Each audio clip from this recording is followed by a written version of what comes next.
क्या आपने कभी सोचा है, अगर आपके पास एक ऐसा रत्न हो जो हर दिन सोना उगले, तो आप क्या करेंगे? मगर याद रखिए, जो चीज जितनी कीमती होती है उसका लालच भी उतना ही घातक होता है। आज हम आपको बताने वाले हैं एक ऐसी ही मणि की कहानी, एक ऐसी मणि जिसने भगवान को भी दोषी बना दिया था। वो है स्यामंतक मणि। स्यामंतक मणि की ऐसी रहस्यमयी कहानी हम आपको बताने वाले हैं जिसमें है भक्ति, विश्वासघात, युद्ध और भगवान की न्यायप्रियता। अगर आप स्यामंतक मणि की इस रहस्यमयी कथा को जानना चाहते हैं तो वीडियो में अंत तक जरूर बने रहिए। द्वारिका नगरी में सत्राजीत नाम के एक यदुवंशी राजा रहते थे।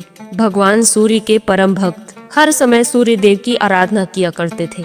एक दिन उनकी भक्ति से प्रसन्न होकर सूर्य देव ने उन्हें एक दिव्य मणि भेंट की। वो थी स्यामंतक मणि। ये कोई साधारण मणि नहीं थी। ये मणि हर दिन 8 तोला सोना देती थी और इसे धारण करने वाला सूर्य के समान तेजवान दिखता था। जब भगवान श्री कृष्ण को इस मणि के बारे में पता चला तो उन्होंने सत्राजीत से कहा कि ये मणि रत्न पूरे राज्य के हित में प्रयोग होना चाहिए, इसीलिए वो इसे महाराज उग्रसेन को सौंप दे, जिससे वो उसका उपयोग प्रजा के हित और समाज के विकास में कर सके। और उन्होंने सत्राजीत को ये सलाह भी दी कि वो हर दिन जितना चाहे धन उस मणि के बदले ले सकते हैं। मगर लालच में अंधे सत्राजीत ने श्री कृष्ण की बात मानने से इनकार कर दिया।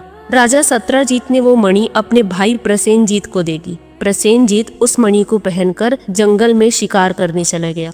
काफी दिनों तक प्रसेनजीत वापस नहीं लौटा। खोजने पर मिला खून से सना हुआ उसका शव, परंतु मणि गायब थी। सत्राजीत ने अपने क्रोध में अंधा होकर भगवान कृष्ण पर ही लांछन लगा दिया कि कृष्ण ने मणि के लालच में प्रसेनजीत की हत्या कर दी। पूरे शहर में ये अफवाह फैल गई। प्रजा ये भूल गई कि कृष्ण कोई साधारण मनुष्य नहीं, स्वयं परमात्मा है, और उन पर आरोप लगाने लगी। तब श्री कृष्ण ने निर्णय लिया कि सत्य को सामने लाना ही होगा। वे अपने विश्वास पात्र साथियों के साथ जंगल में गए। वहां उन्हें मिला प्रसेनजीत का शव, उसके घोड़े का शव और शेर के पंजों के निशान।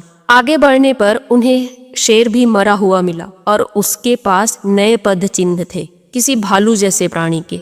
ये पद चिन्ह उन्हें ले गए एक गुफा की ओर। उस गुफा में रहते थे जामवंत जी, वही ऋक्षराज जामवंत जिन्होंने त्रेता युग में भगवान राम की सहायता की थी। हनुमान जी को उनकी शक्ति का आभास कराया था। उन्होंने शेर को मारकर वो मणि प्राप्त कर ली थी और उसे अपनी पुत्री जामवंती को दे दिया था। जब श्री कृष्ण ने उनसे वो मणि मांगी तो जामवंत जी उन्हें पहचान नहीं पाए और उन्हें युद्ध के लिए ललकार दिया। और फिर शुरू हुआ 28 दिनों तक चलने वाला भयंकर युद्ध। एक ऐसा युद्ध जिसमें भक्त और भगवान ही आपस में लड़ रहे थे। जामवंत जी समझ गए थे कि ये कोई साधारण मनुष्य नहीं है। उन्होंने अपने आराध्य से प्रार्थना की कि इनका असली रूप दिखाया जाए। जब जामवंत जी ने भगवान को पहचाना कि ये तो मेरे आराध्य प्रभु श्री राम ही हैं, उन्होंने भगवान से क्षमा मांगी और उन्हें वो मणि लौटा दी और साथ ही अपनी पुत्री जामवंती का विवाह भी भगवान श्री कृष्ण से कर दिया। जब श्री कृष्ण मणि लेकर द्वारिका लौटे तो पूरी प्रजा शर्मिंदा थी। श्री कृष्ण ने मणि राजा सत्राजीत को सौंप दी। अब राजा सत्राजीत को भी अपनी गलती पर पछतावा हो रहा था और उन्होंने वो मणि श्री कृष्ण को वापस सौंप दी और अपनी पुत्री सत्यभामा का विवाह भी भगवान श्री कृष्ण से कर दिया। कहते हैं चतुर्थी के दिन चंद्रमा के दर्शन करने से झूठा कलंक लगता है। भगवान कृष्ण को भी यही दोष लगा था, इसीलिए उन पर झूठा आरोप लगा। ये कहानी स्यामंतक मणि की कथा उसी कलंक से मुक्ति का मार्ग बताती है। ये कथा हमें यही सिखाती है कि सत्य की राह कठिन जरूर हो सकती है, लेकिन अंत में जीत सत्य की ही होती है। अगर आप इस बात से सहमत हैं तो वीडियो को लाइक कीजिए, ज्यादा से ज्यादा लोगों को शेयर कीजिए और सनातन धर्म के ऐसे ही अनसुनी कहानियों और रहस्यों को जानने के लिए हमारे चैनल भारतीय सनातन धर्म को सब्सक्राइब जरूर कर लीजिए। धन्यवाद। जय श्री राम।